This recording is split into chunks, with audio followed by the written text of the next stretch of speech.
This is a big screen on a not very big phone, and this, which is a 6.2-inch screen. What's new here is that they're super tall because they got rid of the bezels on the top and the bottom of the phone.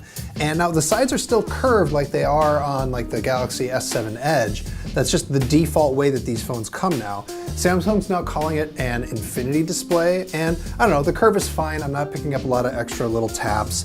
It looks really sharp, and it's got, you know, HDR color if you care about that sort of thing.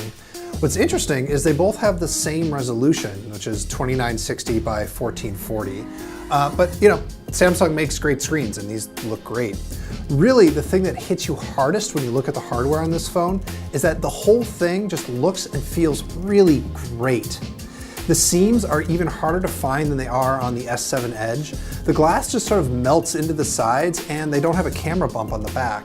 This, honestly, it feels like some of the best phone hardware I've ever used. It's way better than, say, the iPhone 7. So getting rid of those bezels on the top and the bottom means they had to make some changes. So you'll notice there's no home button here on the front. It's not on the back either. What there is like a virtual home button. Samsung has added some haptic feedback. It's kind of like Force Touch on the iPhone, but it's only right here at the very bottom. And so even if you don't see a software home button, you can still press hard on that area of the screen, and that is going to take you home, usual.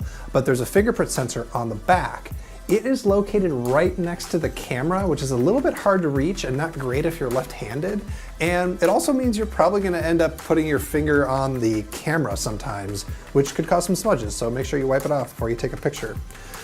I don't think it's quite as secure as the iris scanning or the fingerprint sensor, but my God, is it fast. Like, look at how fast this thing unlocks. You blink and you miss it. You don't have to wait for it to scan your face at all. It just works. They're a little bit narrower than the Galaxy S7 and the S7 Edge, and they're just a little bit thicker, but not so much that you really notice it.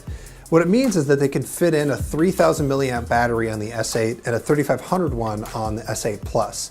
That's not exactly pushing the limit in terms of battery capacity, but I have to imagine that Samsung isn't really interested in pushing the limit on battery capacity right now after what happened with the Note 7. They also do all the stuff that you normally expect from a Samsung phone. It's got IP68 waterproofing, there's 4 gigs of RAM, there's 64 gigs of onboard storage, and yes, there's expandable storage here, and yes, there is a standard 3.5mm headphone jack. One thing that Samsung didn't change is the camera. On the back, it's still 12 megapixels, is new, is the front-facing camera. It's now 8 megapixels and it has autofocus, which is pretty cool. When you're in the camera, you're gonna start to see one of the big things that's new in the S8. It's called Bixby and it's Samsung's intelligent agent. So let me just show you how it works in the camera to start. When you've got the camera app open, you can hit this button and then it'll go into Bixby mode and it's going to auto-detect whatever it sees on the screen. So if I pointed at some flowers, it's going to recognize that they're flowers and show me pictures of more flowers, or maybe let me go buy some flowers. Or here I am pointing it at a watch, and although it wasn't able to figure out exactly what model of watch it was, it actually figured out it was a watch and showed me a bunch of pictures of other watches, or let me go to Amazon to buy a watch that looks like it, which is really impressive. But beyond AR stuff in the camera, what Bixby's really for is to sort of make it easier to use Samsung's own software. Their goal is to have anything that you would do by touching the phone, you can do by speaking to the phone. And so with any compatible app, it's of course starting on Samsung's apps. And the way that you trigger it is by holding down a side button, which is actually a really bold move. They've got a whole extra button here. And if Bixby turns out to not be that great, they've basically wasted part of the hardware of the phone on this thing. So we're gonna have to see, but unfortunately we weren't able to try Bixby yet.